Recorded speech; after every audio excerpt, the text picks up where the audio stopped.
Good morning, everybody. Thank you for joining us both here in person and online. I assume a lot of the people who registered for this are actually joining us online rather than they got lazy probably this morning to come to the event. We had over 100 registered.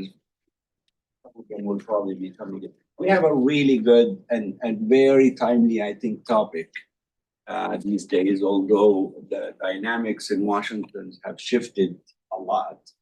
But, Russia's involvement in Africa through North Africa basically is becoming more and more prominent. And Libya is the first base for them. Now they have about 3 bases or 4 bases in Libya, completely Russian. And through that, they are moving into a number of African countries.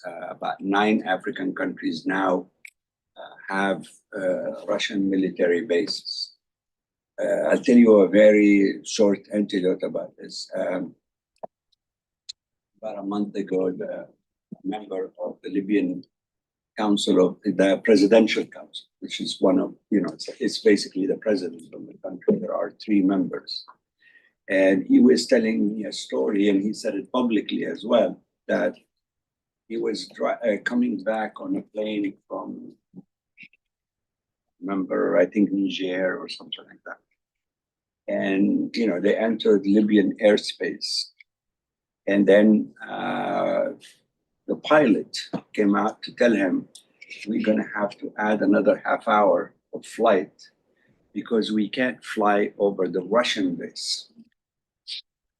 This is telling the president of a country that you cannot fly over a piece of your own country because Russians are present. That gives you a sense of almost an occupying force on the ground.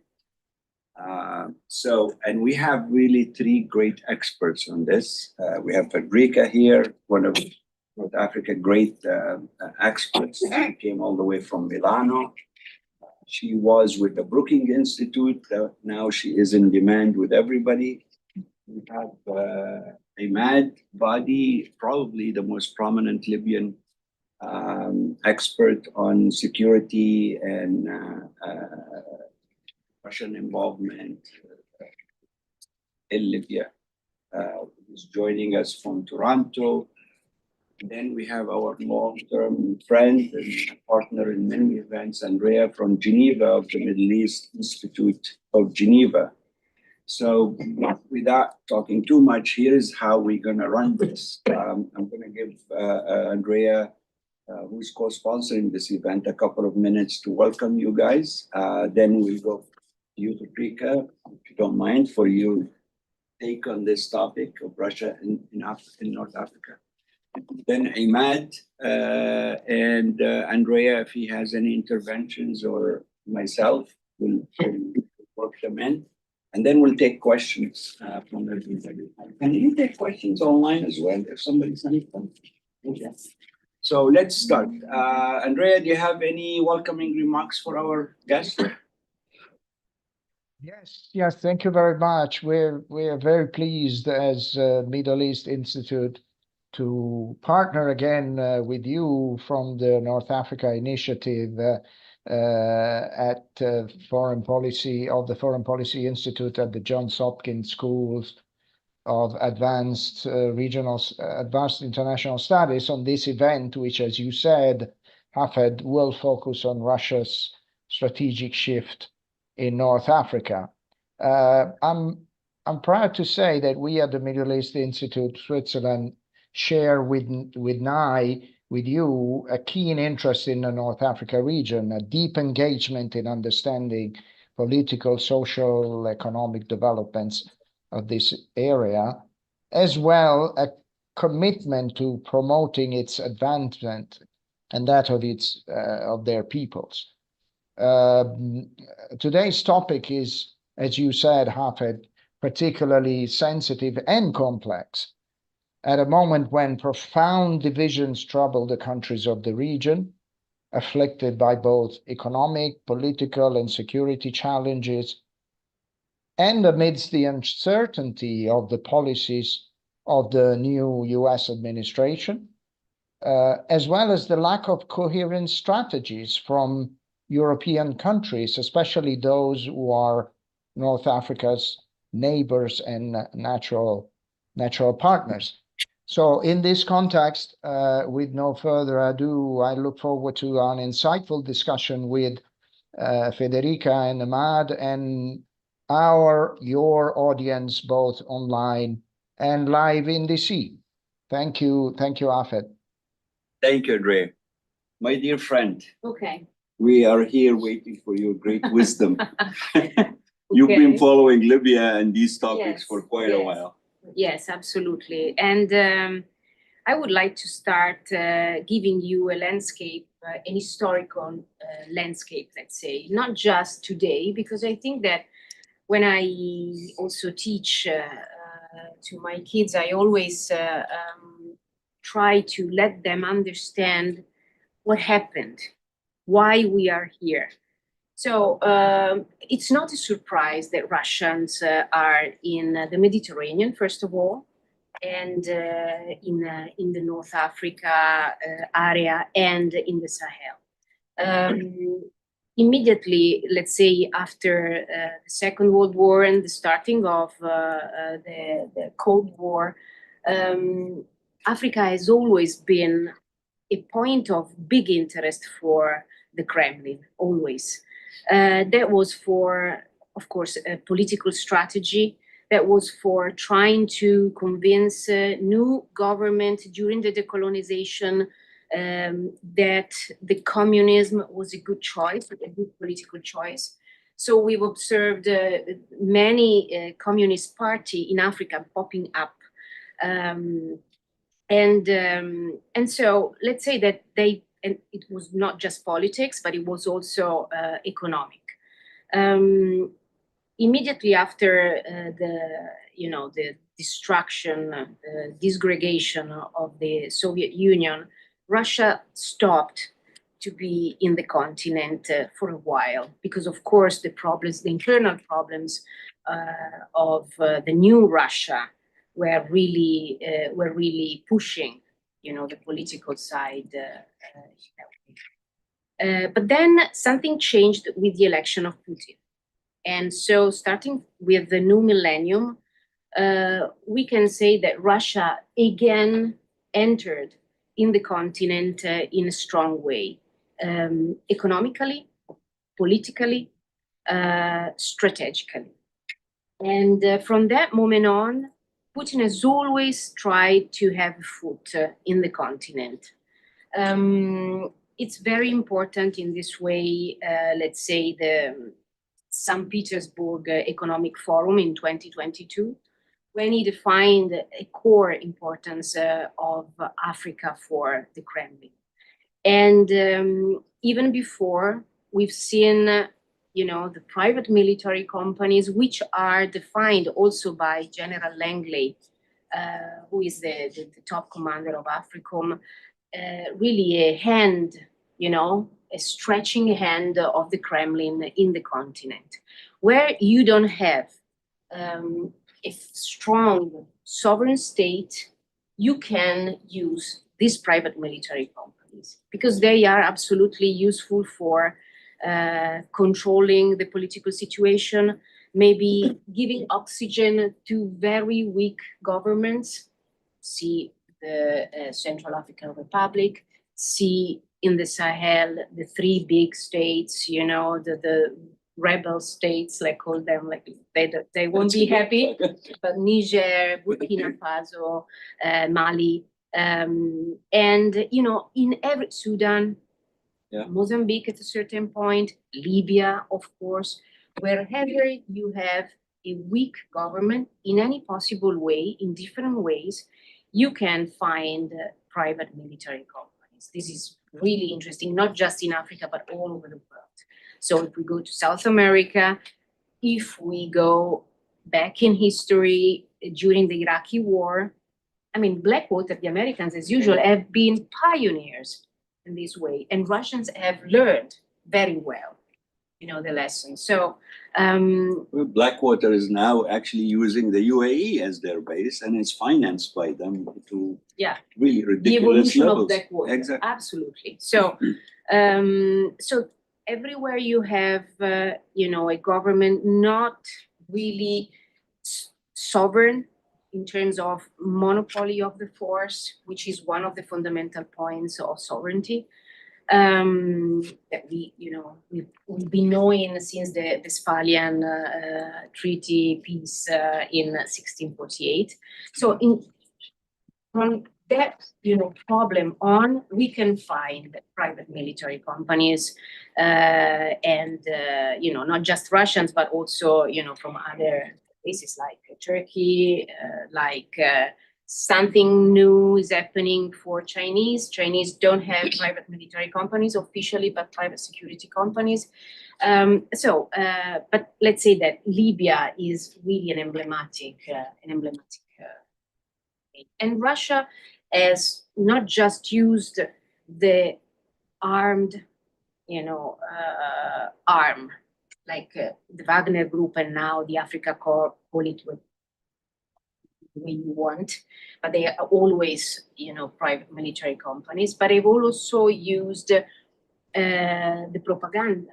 Since 1917, propaganda, disinformation of the Russians has been fundamental. So it's an historical, red line that we can see many different chessboards last century and nowadays. And in fact, we have seen through another Prigozhin company, the Intelligence Research Agency, the IRA, operating not just in Africa, but also in the United States, during elections 2016. So they've acted in many different ways, and I will be happy to talk about that. I don't need to talk too much. No, thank you for touching on a number of really key issues. And I'll come back to you because I'm very curious about your take on how the United States and Europe, how are they reacting to this Russian president, which is, to say the least, or to be polite, unimpressive at all.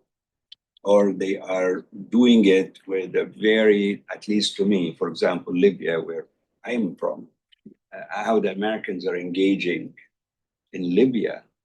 To me, it's a classic example of dumb foreign policy. It should be taught in schools as the one thing you should not do. Because what they're doing is they are trying to appease the very people who are bringing the Russians in, right? Thinking that if I, let's say, have better relations with Haftar, somehow that's going to reduce the footprint of Russia. Meanwhile, the only thing it's doing is actually encouraging him to appear as if to try to please the Russians more, so he can get more attention from Italy, from the United States, from others. So it's a completely non-logical approach to it, but it also shows the ignorance of the culture of how things operate in a place like Libya. So anyway, I'd like to pick your brain on that. Imad, if we can go to you and for you to share your thoughts. And I know you've been watching this extremely well over the years. I think you're probably the most informed person on this topic, especially on Libya and North Africa in general. So please, if you can share with us your thoughts. Thank you, Hafid, and thanks to you for the invitation and to the MEIS as well, and to all those that joined us. I don't think I'm the most informed about the topic, but I will try to cover as much ground as possible in the sort of 20 minutes. Your reputation in DC seems, is this, that you are the guy to go to when it comes to security and military issues in Libya in particular. Fair enough. Thank you for the endorsement. I'll try and cover as much ground as possible in the time I have. So I've been asked to speak sort of to Russia's Mediterranean recalibration post-Syria or after the fall of the Assad regime, the relationship between North Africa and the Sahel region, and how their geopolitics sort of affect Russian engagement in North Africa, and how Russian-backed forces influence different illicit markets, particularly migration routes, human smuggling, maybe weapons trafficking and broader security challenges. So that's how I'll essentially structure my intervention, so you know what to expect. Some of what I will be saying might seem controversial, so hopefully that will stir up a little bit of discussion. Half it was already controversial from my perspective. I like that. So yeah, please go ahead.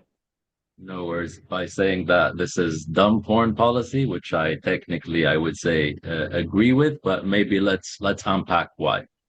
Um, Following the sort of collapse of the strategic infrastructure that Russia had in Syria, and by collapse, I think this is relative because Russia still maintains I would say, a significant footprint in the current Syria. Libya has arguably become a lot more prominent as a Mediterranean hub for Russia. So Russian assets, including mercenaries that were ex-Wagner Group, New Africa Corps, have entrenched in Libya's east, south, and center. So Tobruk, Jufra, Barrak al-Shati, Qardabiya, Matan al-Sarra, air base, all of these are air bases or military installations in Libya's center, east, center, east, and south that Russia has arguably a footprint in, and in some cases has almost independent control over, regardless of what some forces around it have in terms of territorial control. Some forces are not even allowed inside particular portions of those military installations. And they have converted those particular hubs into bases that support logistics, not just in Libya, but really across, I would say, North Africa, and in some cases serve as forward operating platform for Russia's broader sort of strategy vis-a-vis sub-Saharan Africa. Now, as things stand, Russia is, I think, still looking to potentially look at a formalization of its presence. I think the first step of converting the Wagner Group into the Africa Corps was a kind of quasi-formalization of the presence in the sense of the structure that exists. However, it still does not have a legitimate presence in Libya. So looking at whether it would negotiate naval access to Tobruk is something to kind of monitor. And I think that's what sort of informs a lot of the American thinking at the moment. And you can clearly see that there's a lot of military shipping between Tartus, the naval base in Syria, and Tobruk over 2024 and 2025. And I think this underscores sort of the current thinking of Russia around Libya. But let's look at what Russia provides, the LAF or the Libyan Armed Forces. So it provides aircraft maintenance, arms, intelligence, and strategic training overall. A lot of the weapons that the LAF has are old Soviet-era weapons that the Russians are uniquely positioned to provide maintenance for and provide capacity building on. So the mere kind of endeavor of American thinking that they could replace that is actually quite dumb, as Harper put it, because they are not actually positioned to do that unless they are planning to completely replace the Libyan Armed Forces arsenal, which is also not within the realm of anything realistic, at least at this stage. The other thing that the Russian provide, or what the LAF provides for Russia, is that core LAF units, including some of the elite brigades controlled by the Haftar family, have become quasi-conduits or primary conduits in Libya for Russian influence and local entrenchment. This isn't to say that there is a complete, I would say, allegiance. However, there is a significant level of coordination between those brigades and members of the Africa Corps.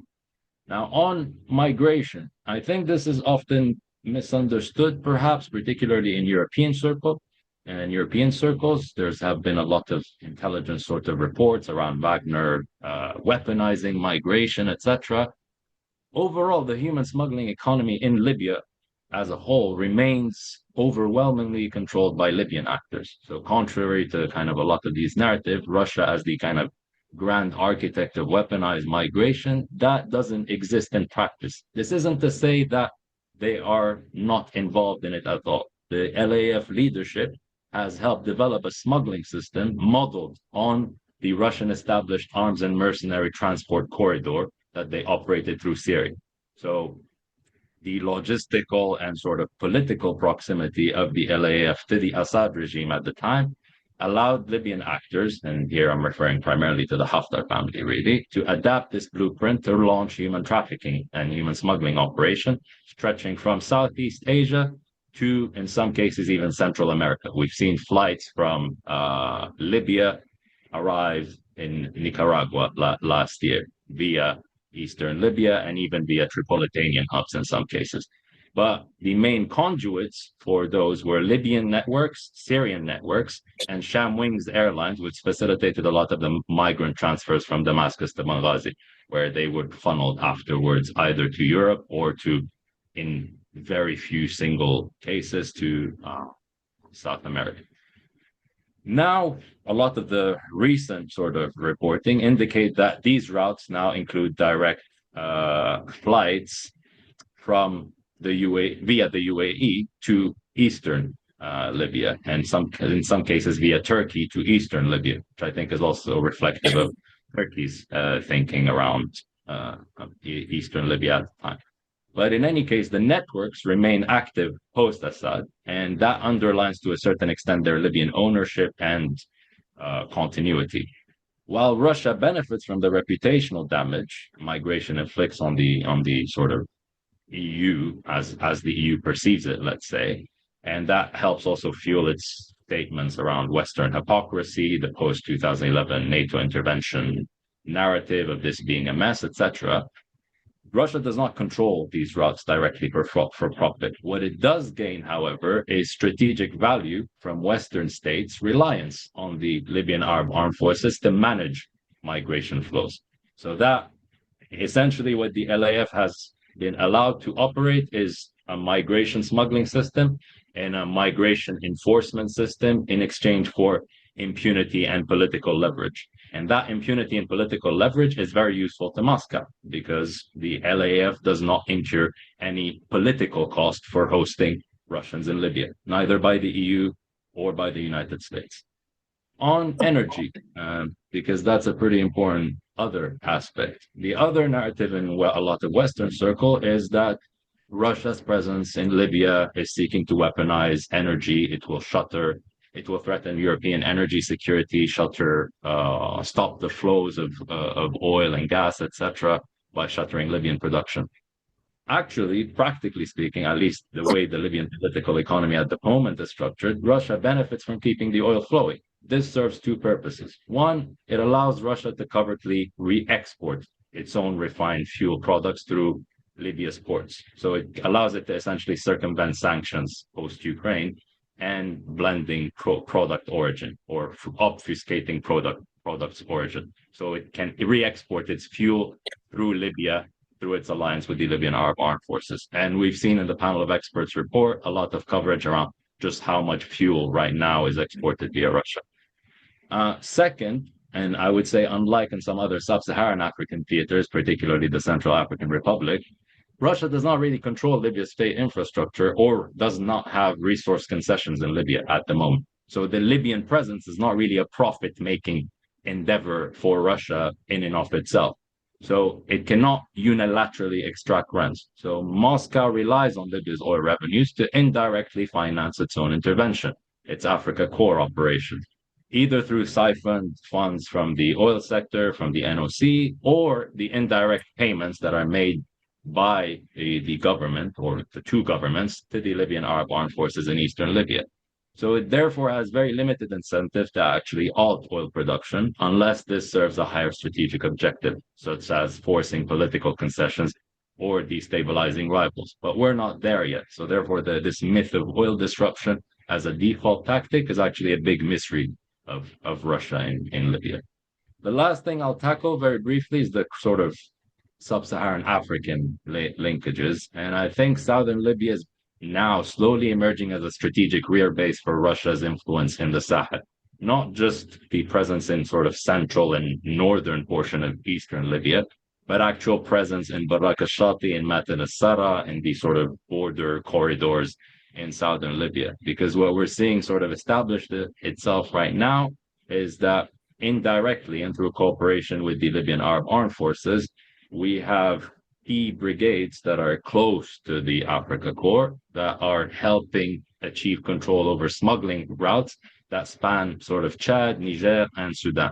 And those corridors are notoriously famous for facilitating the movement of fuel, gold, narcotics, and migrants. So that generates revenue and generates leverage. The other last aspect, and this is in reference to Federica's sort of rebel states, like Niger, like Burkina Faso, I think we're also seeing a level of coordination by the LAF, not necessarily on behalf of Russia, but in close proximity to Russia, where we see that the LAF officials are now sort of integrated into the Russian effort in the Sahel. So following sort of Moscow's takeover of abandoned French military bases in Mali and Burkina Faso, we see that Russia's deployments now sort of fill vacuums left by France and increasingly define security posture of key Sahelian states. The last thing also to mention is the Sudan conflict and Chad's rapprochement with the UAE. That created another diplomatic terrain that Russia has navigated quite, I want to say, astutely.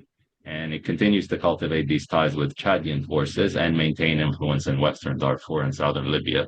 And has this whole thing about the Red Sea base via Sudan. So I would say that in this context, Libya is not really an isolated arena for Russia, and it's a rather a central pillar of trans-regional strategy for the Mediterranean and for the Sahel.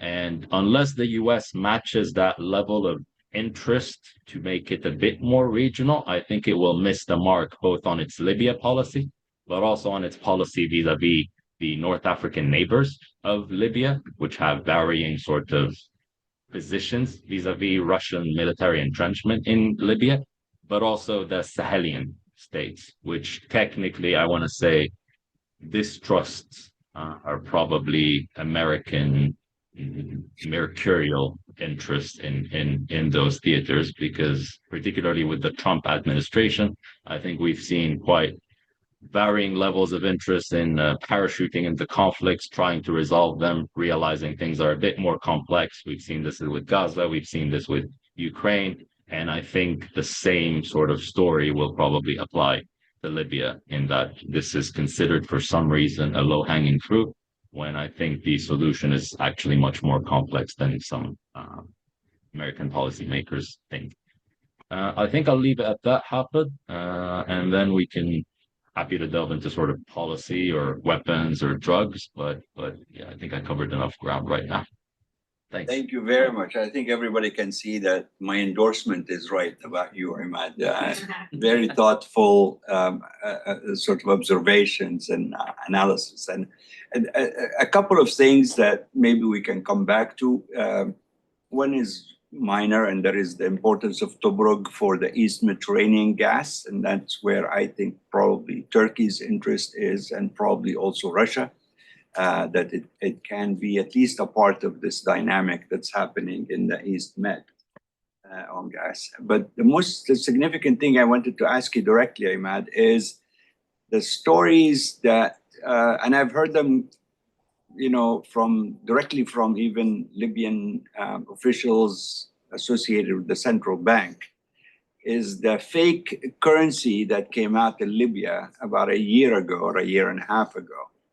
At one point, somebody in the central bank told me it was over 2 billion in terms of quantity, and that it was printed in Russia as a way to finance and to go around the sanctions and to finance its operations in Libya and otherwise. I mean, it doesn't cost you much to print a 50 dinar note, and then you sell it in the black market, and that's what drove the prices up, and use those dollars, which are you've created essentially from nothing, in terms of financing your military operation.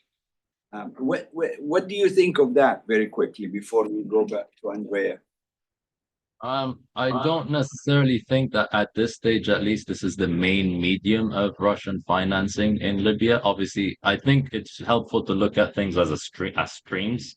So we're seeing that the Libyan Arab armed forces right now are reverting to many of the streams through which it generated funding from 2016 to 2019, whether these be the sort of bubble of bonds in Eastern Libya and accumulating debt through the kind of commercial banks in Eastern Libya, whether it be printing, whether that is done in Russia, or I've heard other stories that suggest these are printed locally. I haven't managed to verify, to be completely honest, whether which version is actually right. If it could be also a blend of both. And we're also seeing new streams related to the NOC and the other oil companies that manage to export oil quasi-independently from the NOC. But regardless of all this, the LAAF does not have the leverage financially to make the Russians leave or actually to not pay them. Essentially, I think many of the sons, including Khalid Haftar, who's one of the main counterparts of Russia in Eastern Libya, but also Saddam Haftar, are gearing up for potential legacy planning. And from a legacy planning standpoint, the potential death of Khalifa Haftar would be a moment of vulnerability in which they will have to rely on foreign backers in order to be able to manage the continuity of the Libyan armed forces as a coalition, let's call it. And in that context, Russia's a family corporation than a coalition. I said more of a family military corporation. True. So in that context of vulnerability, I think what Russia's currency is, and this is also the same currency that they pitch to sub-Saharan African and Sahelian theaters, of sort of a Praetorian Guard or a regime protection unit, is quite valuable because they do not trust that they will be able to survive that purely on financial injections from the UAE, which tends to, for instance, not deploy its own forces. And judging by the 2019-20 experience of the conflict, drones, sub-Saharan African mercenaries, etc., were not enough in that particular context to actually take Tripoli, for example. And I think the same thinking informs the thinking around the legacy planning, in that they will have to rely on Russia for that. So I think to your question, at this stage, Russia benefits from all the streams that the LAF has managed to create, whether those be NOC, coal, diesel, re-exporting, sanctioned evasion, and money printing. But I would probably put money printing further down the food chain on this front, just because of where we are geopolitically. Just to add to the U.S. really miscalculations that seem to be almost continuous, unless this new administration takes a different position. Two of Haftar's sons are going to be here in DC soon, which is absolutely ludicrous in many ways, on many levels. I mean, it will take me 2 hours to go through it, but that also adds to this American insistence on doing the worst possible things at the worst possible time. Anyway, Andrea, do you have any interventions before we go to a Q&A? Yes, thank you very much, Hafed. First of all, I wanted to thank both our speakers for, bringing up a great wealth, a great number of topics that I think are worth, unpacking further. Perhaps we have the time to do that. I wanted to add a few elements. One is in response to the comment, or as a corollary to the comments that you both Hafed and Ahmad have done about the U.S. role in the region. I could say that if Washington is not brilliant in addressing correctly the challenge of the Russian presence, Brussels is not doing better, meaning that European Union is divided. I'm being, simplifying things, but it's divided between southern EU members who are eminently concerned about the question of stopping or blocking migration. Italy is at the forefront in that, and ready to make deal with also with the devil in terms of reducing the flows of migrations. And the rest of the members of the EU are more concerned about the role that Russia has in promoting its international role through its presence in Africa, and especially through massive and very aggressive disinformation campaigns, which are at the basis of the shift from of the public opinion in many African countries, and in particularly in the Sahel, towards a pro-Russian position, which translates into an anti-Western or anti-European approach. Of course, the fact that some European countries like France are former colonial powers in these countries doesn't help. But I would say that the incoherence or lack of EU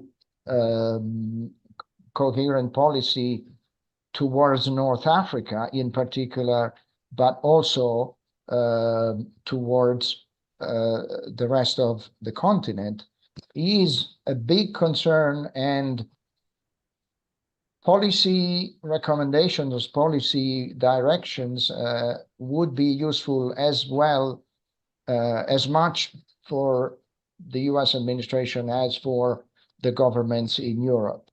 I think it would be interesting to hear also from our panelists more about enlarging the scope, meaning we've been focusing mostly on Libya, but Russia is having specific policies also towards Tunisia, Algeria, and this is quite surprising, because the challenge is that Russia, apart from weapons and weapon systems and PMCs, cannot export and cannot be a long-term valuable economic partner, because its economy is in tatters. It's being geared up to the conflict in Ukraine, and besides security support, there is not much that Russia can offer both the countries in North Africa, and besides what, of course, obviously, Emad has mentioned in terms of security and in terms of smuggling networks, particularly on the energy side, but also to the countries in the Sahel. And so this is the big questions that both Western leaders in Europe and on your side of the Atlantic, Hafed, should ask themselves to address this challenge. And I'll stop there. Thank you. Actually, you picked on something that was going through my head. And Rodrigo, I mean, you're a historian, so you've seen the picture, especially military historian. But what is really Russia's interest in Africa? I mean, China has an interest in terms of trade, in terms of resources, but it's offering a trade sort of back and forth between these countries, right? Russia doesn't seem to have much to offer other than its military approach. But here is my question. And the other thing that it does, and I've heard this, I can't verify it, but it's just extractive minerals? Does it like go to Chad or Libya or Niger just to take the minerals underground, like the gold that's being reported, that's being used by Russia in exchange for military support for the echelons of power? Or does it have any other more strategic long-term policy? Yeah, well, for sure there is a strategic long-term policy. the African continent is fundamental. I mean, it's a world. If you think that in a few decades that will be the most populated continent in the world, so it's very rich. So having and it's in front of Europe. We share the Mediterranean, so of course. The strategy is geopolitical and to have a global influence. I fully agree with Emad about the migration point. I don't think that at the moment they are pushing for, manage the migration, which is managed by the local warlords and militia leaders. But for sure, it's fundamental right now to have to avoid the sanction, of course, with oil, with not just minerals but also wood, for example.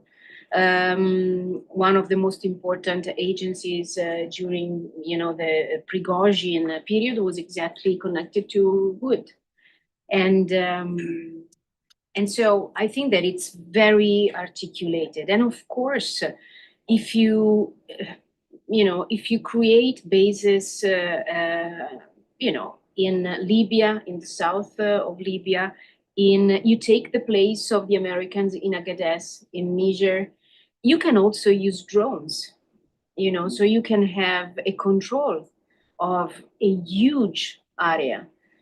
In the Mediterranean. So it's, I think it's a kind of a puzzle, many different aspects laid down here. But it's still just, sorry, it still sounds to me that it's what they get out of it. But what are they offering to these countries to sustain a relationship in long terms? A change of foreign leadership. Because, of course, with this big campaign that we have seen for years now, decades, of disinformation, as Andrea was telling rightly, the European has been pushed out. We haven't done anything about that. Really little in terms of counter propaganda. You should go, if you have time, to go and listen to the long testimony of General Langley, the commander of AFRICOM. Last year, 7 March and 14, something like this, March. And this year in April, there is always, a push on the presence of not just the Wagner Group or Africa Corps, Expeditionary Corps, call it as you want, but on the, on a very articulated strategy on disinformation. Disinformation happens in any possible way. Imagine in last year in the Russian house in Bangui, Central Africa, there was a conference, and the theme of this conference was analyzing all the bad things made by Europeans, the colonizers, and it was a kind of conference against, the old colonizers. Just to understand. Every time we have seen... There is already audience in Africa for that. So absolutely. They're playing. But here is my thing. It's the European and American participation in actually propagating the Russian propaganda. I mean, General Lang. I will never forget the pictures he took smiling and happy next to Haftar. I'm from Tripoli, right? So that doesn't, I'm an American, but I still am, I took a lot of shots against him in public because you are, sort of giving legitimacy to a warlord who has an endless list of war crimes on him. And you pretending it's an army. I mean, when was the last time you've heard of an army that is owned and managed by one family? but everybody's pretending they're dealing with an actual army. It's not. It's a militia. It's a family militia. The So, answer, so what I'm saying is, Meloni, when she goes there, because Haftar allowed few migrants to go to Italy as a blackmail, and she goes there to appease him. Now, so I understand the Russian propaganda. What I don't understand is almost the willful participation of Americans and Europeans in the Russian propaganda by making themselves look to the population, at least. Forget about, Haftar and his kids. But I can tell you, the population in Tripoli, Musrat, and these places, when they see Americans taking pictures, smiling and happy with the guy who bombed them for a year and a half with Russian mercenaries, I'm sorry, that is as dumb as you can go. Yeah. I tried to speak about that with the State Department multiple times, including Norland. They just don't get the concept. Why? I'm taking a picture. No, to the population on the ground. You're not just taking a picture. no, the answer you So, that they're I don't trying- want to harp Yeah. this moment, but I agree with you on the Russian propaganda in Africa as a whole, and that's understandable. What I am not understanding is because I compare them to China. Forget about the NSS in Europe. I don't think there is much of a future for the West in that part of the world, honestly. But China, for example, engages with these countries in a mutual trade in many ways. They're supplying infrastructure, projects, jobs in exchange for the minerals or whatever they're getting, or creating factories, highways. They are actually providing something, irrespective of the intention. Russians don't seem to me as actually doing anything, except they are concentrating on the likes of Haftar or Abediti in Sudan, or these kind of guys.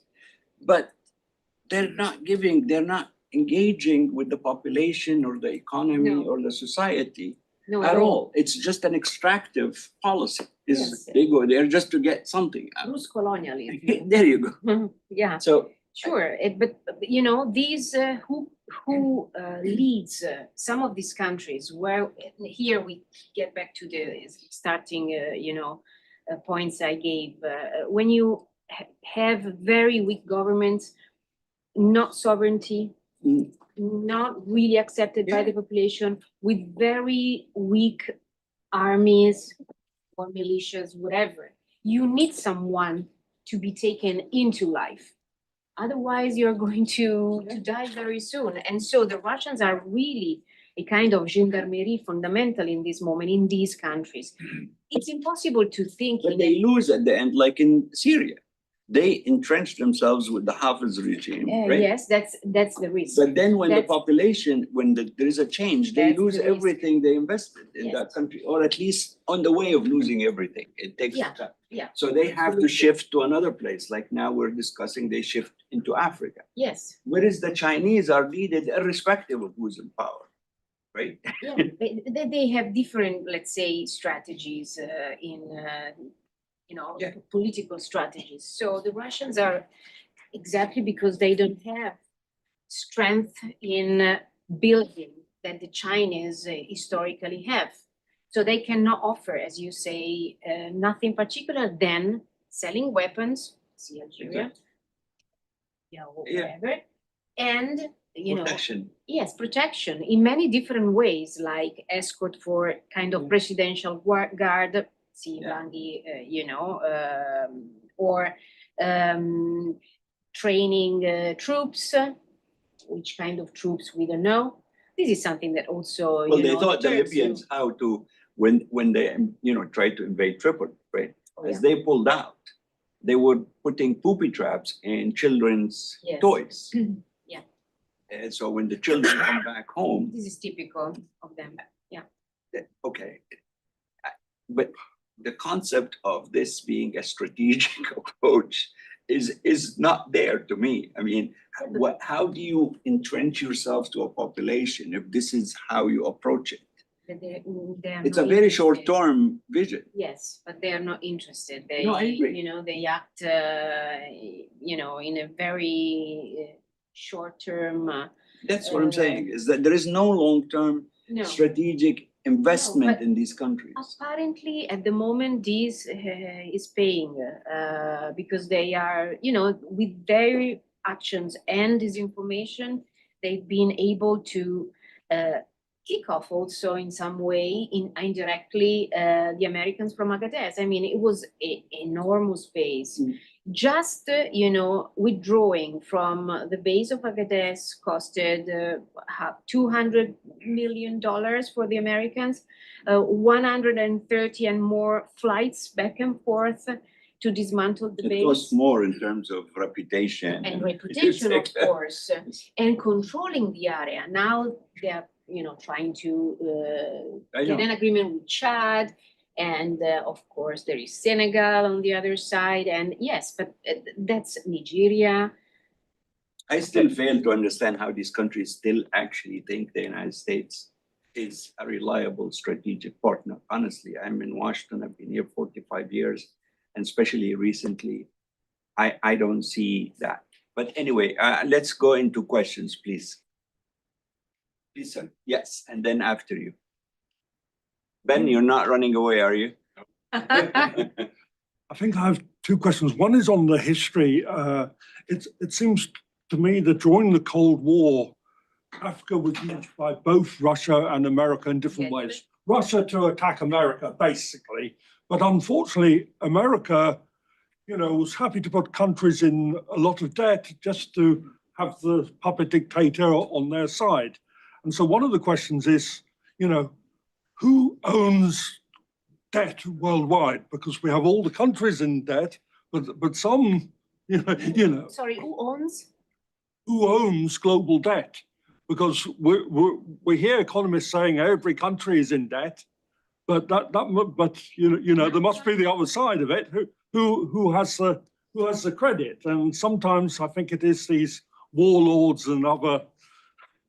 But the positive question I would really like to ask is, so if things were to go right over the next 7 or 8 years for the Mediterranean African countries, who would have to unite with America or with corporations or with good technology, given that I think Russia probably has missile technology, but probably doesn't have most of the positive AI technology for developing food or all the things that people's need. So how would you see a coalition coming together?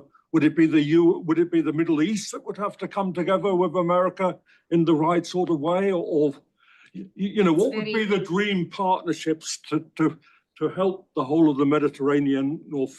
It's very difficult for sure. Turkey should have an important role on that because they are very present in a complete way. Let's say they are investing in the continent a lot. You just can see the embassies they have more than in United States and Europe. So they are investing. They are acting also with private military companies in the continent. They are interested in energy. They are a NATO ally. So I think that, first of all, Europe should be really active because we share the Mediterranean. So that would be really important. With the Middle East also, and first of all, Turkey. But the point is that it's very difficult, and decades of history have taught this. It's very difficult to have the same strategy.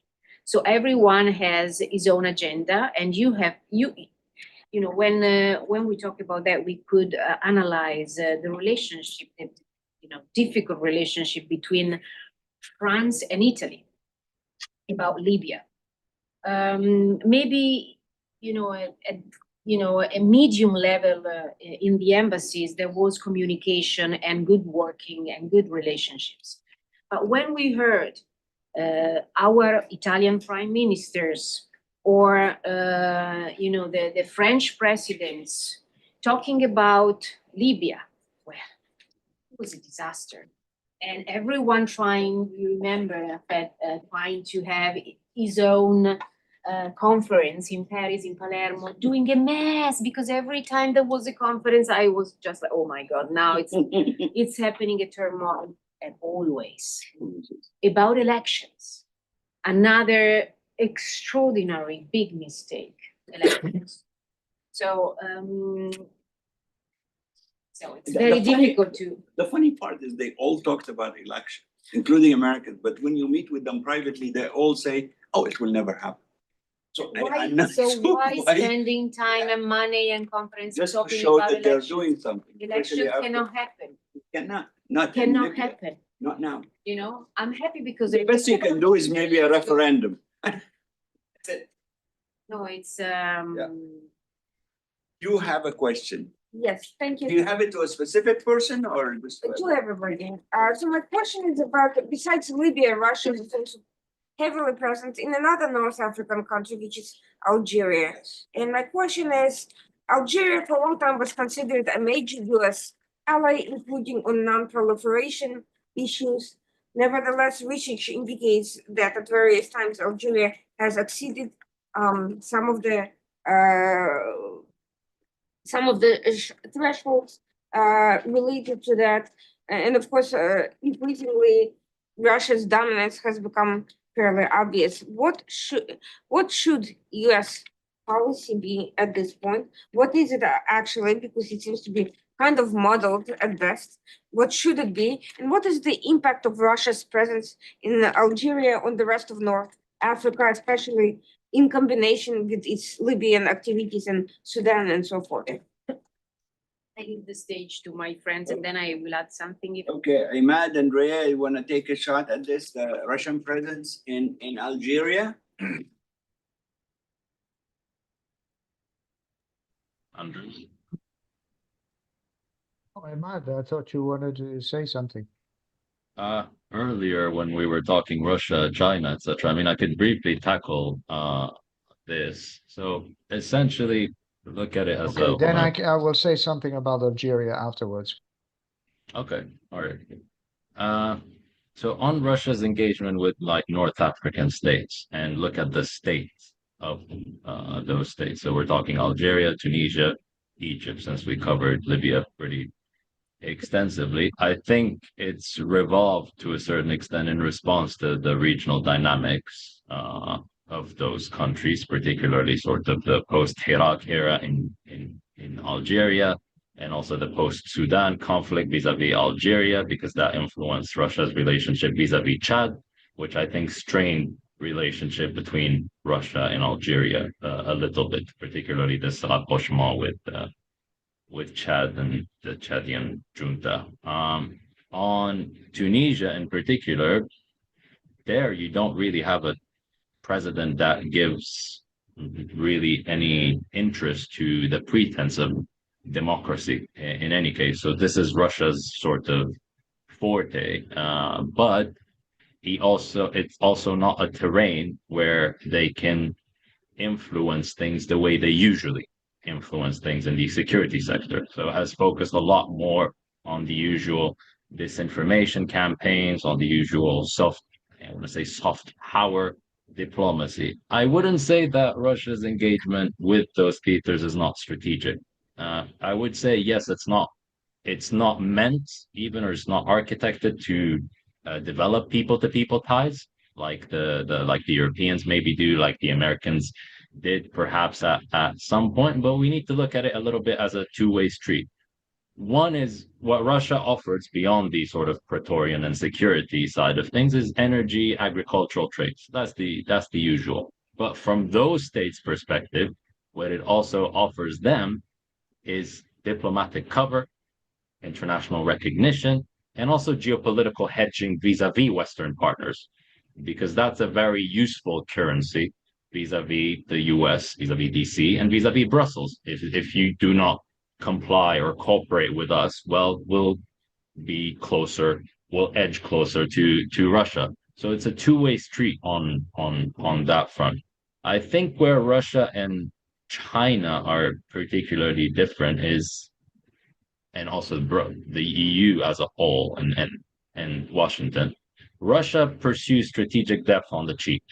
It uses diplomatic flexibility, opportunistic engagement. It doesn't mind engaging with sub-state actors, and also doesn't mind engaging in countries in turmoil.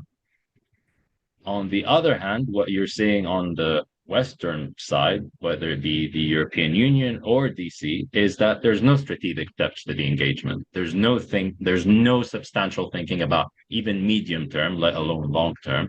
A lot of the thinking is quick wins, quick fixes, flashy international conferences that technically do more harm than contribute to meaningful conflict resolution.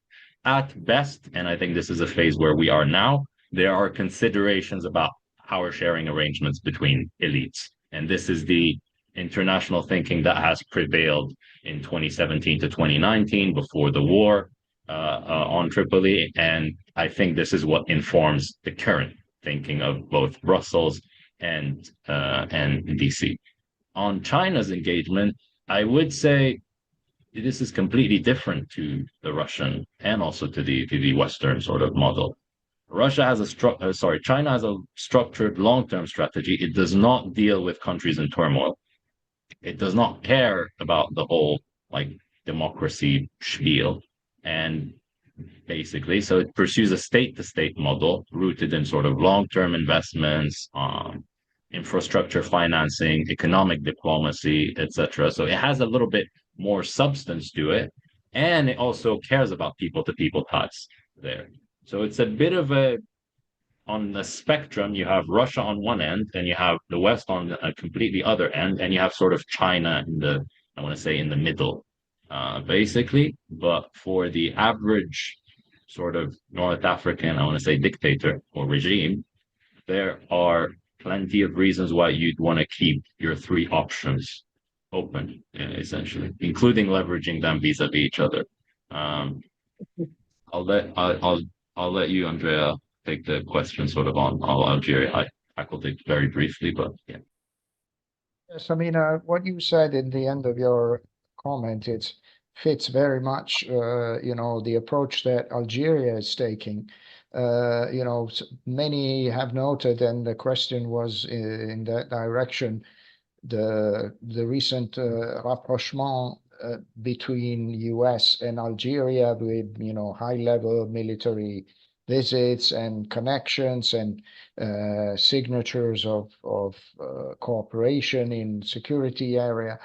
But we shouldn't forget that Algeria is still a main customer for Russian weapons in North Africa, together with Egypt, by the way, who is a main recipient of US support, as we know. And so that opportunistic approach applies very much to Algeria, something which Tunisia, as you said, because of its governance problems, is not capable of shaping. The Algerian regime is very much able to manage this different relationship. We shouldn't forget that Algeria has a historic connection with France, which is now in big crisis, but economically the country is thriving because it has become one of the main gas suppliers for European countries, in particular through the pipeline that goes through Italy. Italy has been able to shift its dependence from Russian gas to Algerian gas. And so that means a very strong strategic link in that sense, which Russia cannot provide. And also there's another element that informs Algerian foreign policy is the antagonism with Morocco. And so they try to balance the strong pro-Western and the strong link that Rabat has with Washington historically, and increasingly with France, with other options. And so they keep their options open with China, with Russia, and they take what they think is going to help them manage their role in the region and their economy, and of course their regime. So this is what I can say about Algeria. There's very little understanding globally about how close actually China is to Algeria historically, since the independence of Algeria. Both Algeria and China were the biggest supporters of each other, especially Algeria was actually the leader in terms of accepting China into the international community. China supported Algeria war of independence. So there is also, beside the Russian dimension, there's a very deep and long-term and very warm relationship between Algeria and China. It may not be so obvious on the surface, but it is extremely strong under that. And this is, a part of one part, like Imad was saying, about how to replace both Russia and China from this part of the world is practically almost an impossible task for the United States and Europe at this stage. It was difficult before, but in the current climate of disintegration, weakness, decline, and whatever you want to call it, it's practically impossible to come back to North Africa and the Sahel in such a way as to combat what China has been investing. Russia, I'm not sure it's an investment, more as a, I don't know, protection kind of mafia's operation. But I think, it will be interesting to see the Russians develop deeper relationships and deeper connections with these societies rather than just with the military dictatorships that rule them, because they need to reach out to the.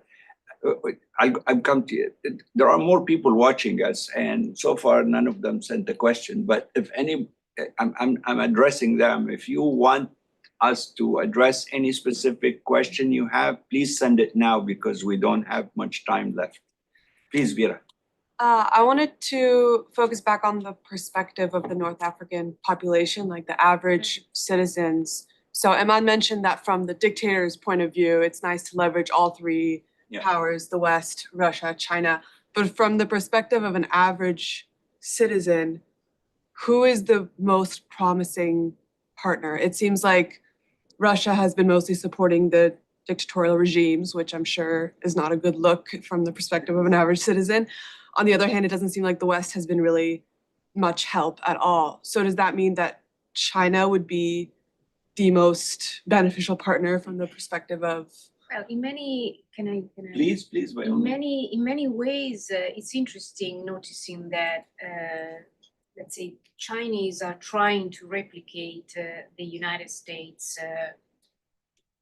How can I say, programs? Historical.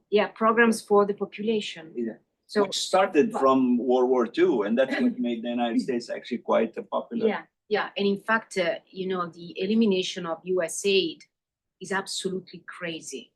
It's it's a suicide. Another thing suicide. It's a political suicide because soft power is extraordinarily important, and above all, when you have on the other side Chinese, pushing against, the West anyway in their propaganda, because Chinese are also present in this way, and Russians, So it's crazy in my opinion. And on the other side, you have also big investments made by Chinese, something that Russians don't do.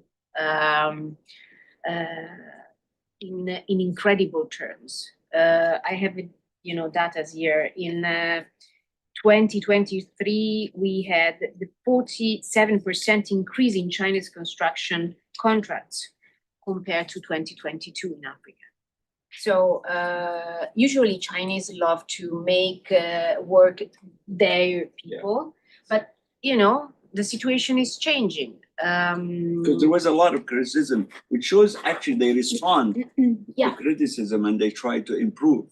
And, Exactly. like your point about soft power, I mean, it is what built the United States. Most people don't realize that it wasn't the US military that made this country a superpower. It was its soft power.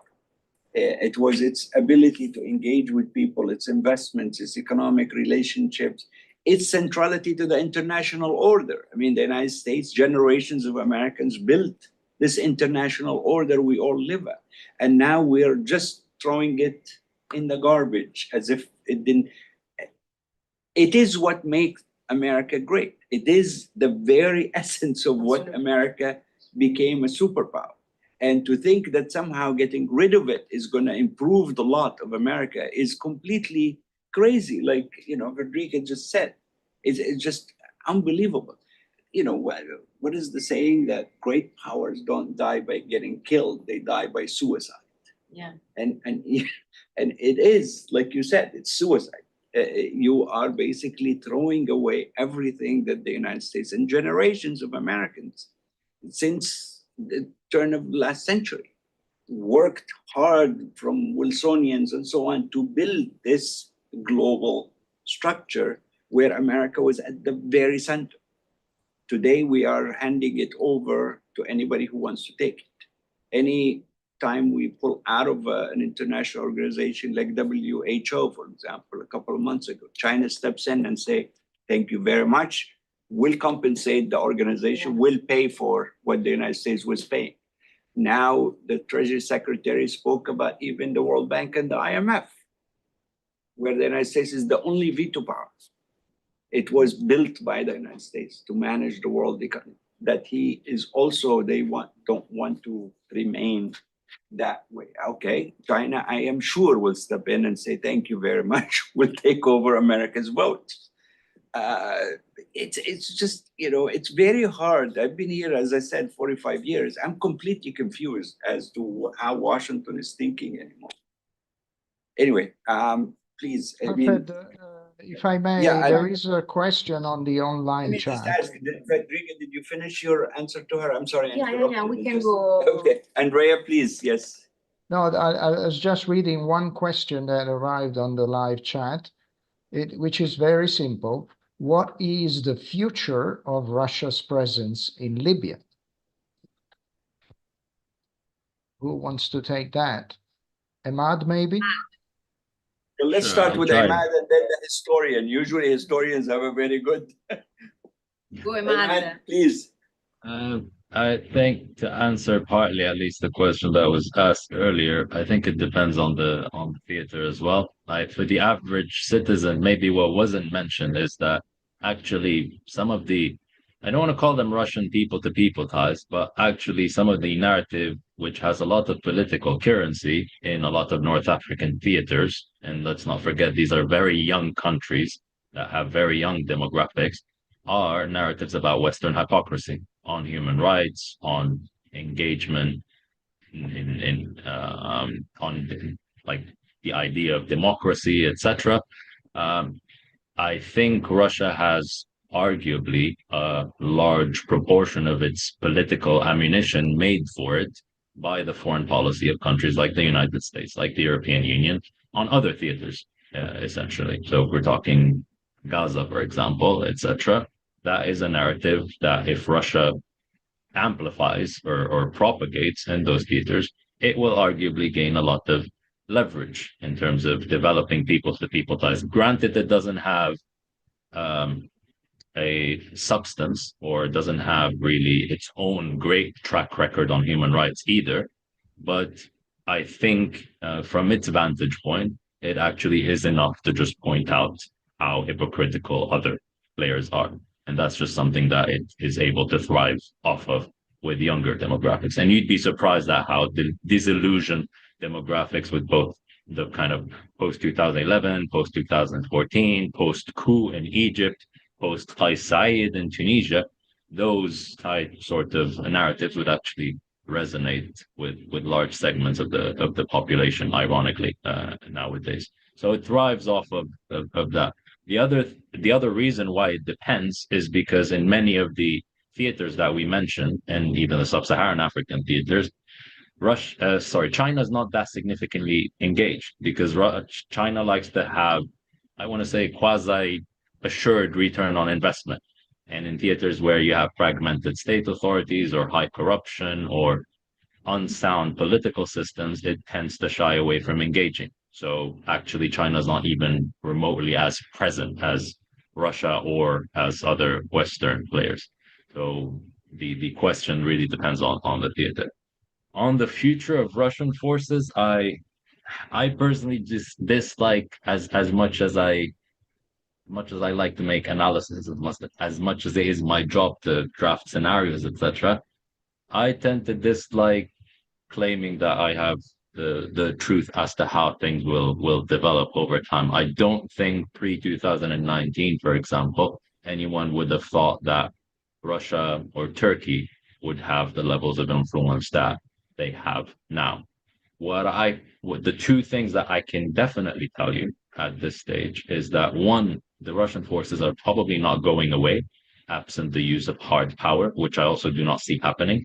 So they are not going away, and chances are, if they're not going away, then they're further entrenching. That's two things. And the third is in the context of a new conflict, and depending on where we stand geopolitically, the Russians will still be there, regardless of what the outcome of that conflict is and whether they actually engage as part of that conflict or not. And I'm here specifically referring to the Libyan case, since that's what the question was about. The third parameter is the official versus unofficial status of the Russian forces. I think there are schools of thought about Russia formalizing its presence at some point in the near future. I personally think that the sort of Haftar family enterprise is quite comfortable where they are right now, keeping themselves and the Russians in this sort of gray zone. However, Russia will seek to capitalize on any inflection point where they can make further institutional inroads and increase the dependency of the Libyan Arab armed forces on themselves, basically, which I think is not something that any of the Western stakeholders or the UAE, for that matter, or Egypt focused on vis-a-vis the Libyan Arab armed forces. So none of them actually developed their foreign policy in a way where they have a value proposition and in a way where they increase the dependency of the LAF on them. Whereas the Russian, and that's why I say they have strategic depth, actually developed their foreign policy and developed their Libya portion of engagement in a way where the Libyan Arab armed forces' very survival is dependent on Russian presence, or Russia maintaining a presence in eastern, south, central, and possibly southern Libya at this stage. Andrea, I think we have another question or two online.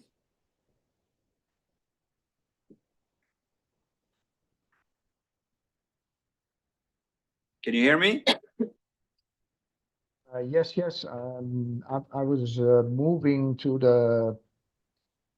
Okay, I'm reading the. There's actually one question or two questions focusing on smuggling. The first is in terms of trafficking routes, is Russia able to benefit from this directly? And how does it impact the region? And the second, which is related, when it comes to transnational crime, such as drug smuggling, we see a large increase in the use of smuggling routes from South America via Africa in the past few years. I don't know whether we consider this last question pertinent, but certainly the first one is very much pertinent to our debate. So I repeat, in terms of trafficking routes, is Russia able to benefit from this directly? I would say the answer is yes, but how does it impact the region? Anybody who wants to take that? Then I'm at maybe. Well, I think that, you know, the point of smuggling and, you know, migration is strictly connected. And the Russians benefit of this because Europe is in a big political chaos every time we talk about a boat of migrants, although the numbers are not impressive, frankly, we have to say. But every Italian... It's a good political... Yeah, I was telling you, it's a very good political leverage, and they use it a lot, and above all on the far right and right. We have the same thing here about immigration. Yeah, although it's nothing, but of course the Russians, I think, facilitate. The Wagner Group is not interested in blocking, the cartels of, the smuggling migrants, I think. So, and Europe is encouraging it. They're paying these smugglers in Libya. Absolutely. These smugglers make money on both ways. They make money by extracting it from the poor migrants. Absolutely. Put them on from, boats, and then they call Italy and say there is a boat leaving with migrants on it, and the Italians pay them. So they are actually playing both sides, like drug dealers here to the United States. They will send 10 shipments, and then they will, call the police in Texas or FBI and tell them about one shipment that's gone. Yeah. So it's becoming the same. It's an incredibly abusive, humiliating, anti-human policy. Really horrible. But I don't know how they justify it to themselves, and then they come up publicly and say they're fighting. Yeah. Migrants, because people illegal migrants. in Italy usually not many know how really works in Libya with the detention camps and so on. So that's Absolutely the point. Horrible situation. Yeah, but I would enjoy would share the idea of Emad about the fact that Russians really do not manage the migration. Yes, the migration routes and the smuggling of migrants. So it's please go. We are not going to stop you. And the Russians have a very interesting presence in Libya. Like Imad said, they have very long and very strong ties to the Haftar family operation, both economic, whatever, military. But at the same time, they're independent. Haftar, yes, opened the door for them to enter, but he has no control over them today. I mean, they are pretty much an independent operating force. Because Haftar doesn't have an army. He doesn't have anything except force, as we were saying. No one has in Libya. Yeah. No, and he only made this image of a military, which is ludicrous because it's a family-owned operation and a mafia operation, by the support of the Emirates initially, which is the one who brought the Russians initially into Libya, the Wagner Group, and then also by some of the African mercenaries. When he attacked Tripoli, almost his entire force was Russian and Janjaweed, under the banner of where the misinformation, this is a Libyan army. Nonsense. He has also small groups of very radical Islamists with him. And that's about it. Anyway, Imad, do you want to talk about the trafficking routes? And then we can conclude, I hope. Yeah, sure. So let's try. Sorry to ask you, Andrea, but did the question refer to smuggling routes across the board, or in Libya generally, or in the south specifically, or? You're muted.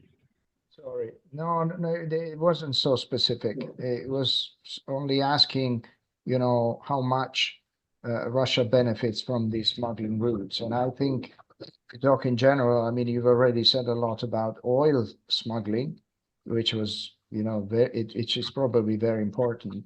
I don't know if you want to add anything on anything else. I'll be very brief. If we look at routes, let's talk about routes then in the south. I've already covered the oil. That's a completely different political economy. But since the question asked about routes, I'm assuming this either refers to drugs, humans, or commodities, or illicit commodities or weapons. The main three routes are the main three routes that exist in southern Libya, at least in particular, are around Kufra, so the Kufra sort of Sudan end of things, so let's call it Southeast Cyrenaica, and then there's the Sabha Mosul Qatroun route, and then there's the Sabha Ubari Salvador pass route, essentially on more to the southwest. Those three routes are not routes, or at least two of those are not routes where Russia maintained a significant footprint or had direct control. More recently, the Kufra route in particular, with the Matan al-Zara air base, that's one where Russia now has a military footprint with a presence at the airbase. So chances are they will affect, and if they are not already affecting, flows through that route. Although I would still maintain that those are predominantly flows that are controlled or operated or operationalized by Libyan forces. So in Kufra, it would be the Zway with Sudanese counterparts, whether those counterparts are RSF or Sudanese armed forces, and that has changed over the past year and a half, depending on dynamics of the Sudan conflict. With Sabha, Murzuk, and Gatroun, that's not an area where they have maintained a significant presence, essentially. And the Salvador Pass is also not, that's too close to Algeria, essentially. So it's not an area where they have made significant inroads. However, we are seeing increasingly that the Russians are attempting to make inroads into the Sudanese conflict in some way, shape, or form, either through direct deployments of mercenaries. The issue is the Russian mercenaries stand out quite strongly in the conflict, like the Sudanese conflict, purely because of skin color. So they have not made very significant deployments there. The other is the procurement of Russian weapons and the sending out of Russian weapons via Kufra. And there's a whole dynamics also that's geopolitical, with UAE support to the RSF, and now the UAE being accused of genocide or implicated in genocide in Sudan. At least that's the claim of the Sudanese vis-a-vis the Emiratis with at the international court.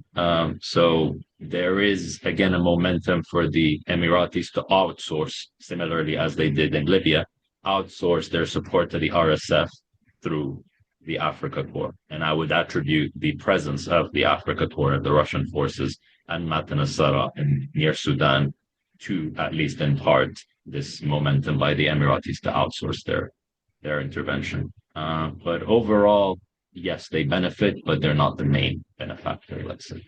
I'll leave it at that. Hopefully I'll publish stuff on this soon, but mainly about weapons, so look out for that self-promotion. But yeah, thank you. No, please do, Imad. Seriously, this is really important. And I'm glad you touched on the really spoiling role of the UAE in Africa and North Africa and the Middle East in general. I mean, the approach they have to a lot of these conflicts has been absolutely obscene under the eyes of the international community and the United States. I think if I have to advise Washington or Brussels, what is the first step towards trying to stabilize North Africa and the Sahel, I would say you need to read the Riot Act to the UAE and have them stop doing that, financing, arming, spoiling, in Libya, in Sudan.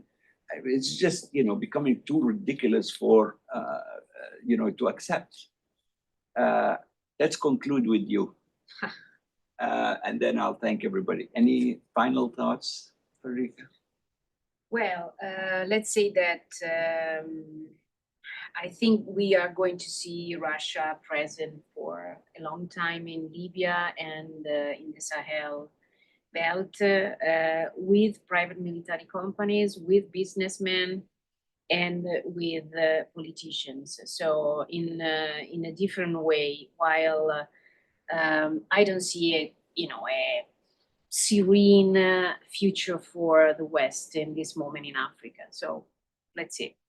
Diplomatically, I wanted to actually, point out, I just heard from friends in Tripoli that the Russian ambassador in Tripoli, who's now, they took up residence there, is actually an incredibly fluent in Arabic, and he's a Muslim from the Muslim populations of Russia. That tells you how smart they are when they approach countries like Libya. They are appointing people from within who have a sense of the cultural.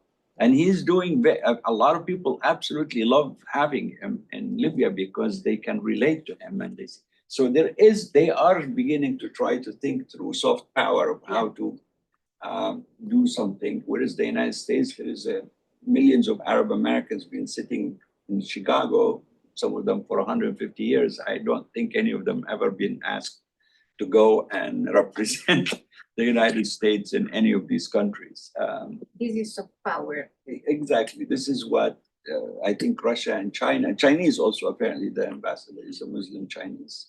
So they are trying to approach these countries within their own framework. Thank you so very much, Imad. It's really nice to have you. You're a hard guy sometimes to nail down. Next time, come to DC before they close the borders with Canada. So we'd love to have you here anytime. Before Canada Imad, becomes a 51st state. that's sure. not going to happen, but I don't think it's dreams going to are- happen. Absolutely not. I mean, I will bet anybody any amount of money they want. It's a completely ludicrous dream. It's actually a delusion, not even a dream. But anyway, so thank you very much, Imad. Thank you, Andrea from Geneva. I'm still trying to go back to that city, which I love enormously. You need to give me a reason to come there, do a conference or something. We will, promise. Yeah, that will, but do it in the summer months, okay? Please, not in January. You are a star. Thank you so much. No, I'm thank really you. honored Thank to have you with us, I'm honored. and we'll do more. I'm glad we caught you while you are passing through DC, but next time we'll make an effort, Absolutely. and hopefully I'll see you in London in a month, inshallah. Inshallah. Thank you guys all very much, and thank you for those who have been following us online. I think there are a couple of other questions we didn't get to, but we'll do it next time. Thank you. Thank you. Thank you all.